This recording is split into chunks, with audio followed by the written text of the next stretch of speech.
Rambo guys, so I see you guys have enjoyed my You Should Know This Before Coming to series. So I'm going to be doing one about Mombasa, Kenya. And to be honest, it's a beautiful town, but I discovered a lot of things I wish I knew before coming, as that have helped me better plan myself. So let's head right into it straight away.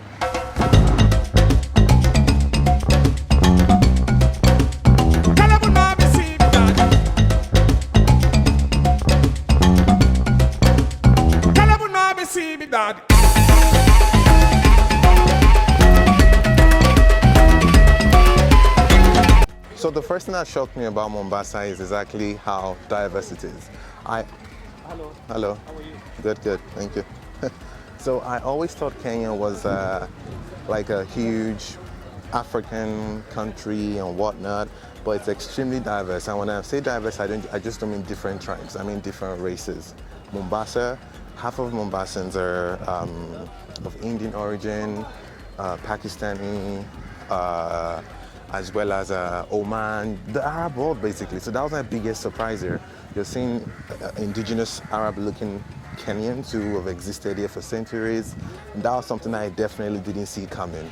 So I was like, oh, these people are Kenyans, you know? So maybe because I come from a very homogeneous African, like racially homogeneous African country. So it's a bit of a shock to me.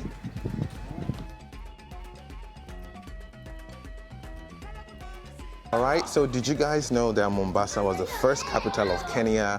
As a result, the first of so many things can be found, somewhere around here, from the first hospital to the first government office to the first schools, the first place the foreigners in India arrived. Everything can be found there. So this is the city of first. Kenya was created here.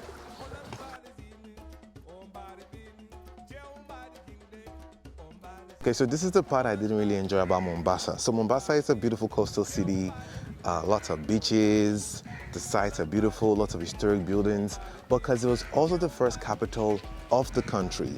A lot of government entities, very sensitive government entities, still operate from Mombasa. As a result of that, things are a bit restrictive because there are lots of sensitive buildings in Mombasa. So one of the oldest Fort Jesus, they have a very important, I think it's a satellite building right next to a popular tourist site. So as a result of that, you cannot fly your drones over several places.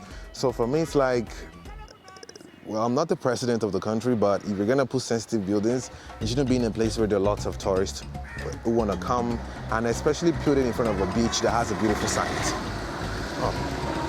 Because everybody wants a beautiful site to take pictures and get some nice shots. So, you know, if you have your government's satellite sensitive buildings there, it's pretty much like affects the whole tourist experience wherever you visit a place. That's it.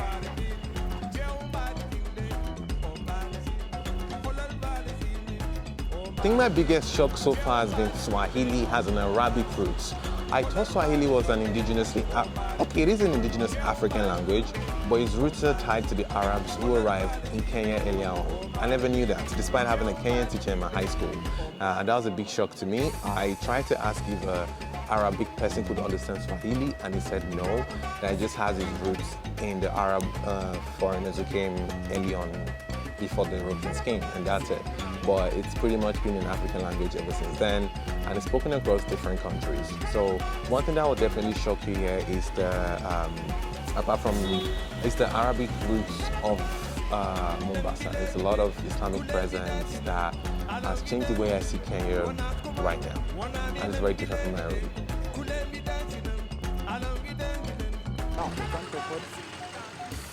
My final thing you should know about Mombasa is oil has just been discovered in Mombasa.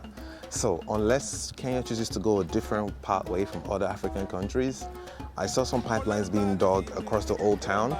So who knows, maybe the next 10 to 15 years, this place might not exist again because of oil economic activities, or maybe they might be bought over, people might be forced to move somewhere else because the government needs to make money off oil. So who knows? So that's it. And these are some of the things you should know about Mombasa before coming here.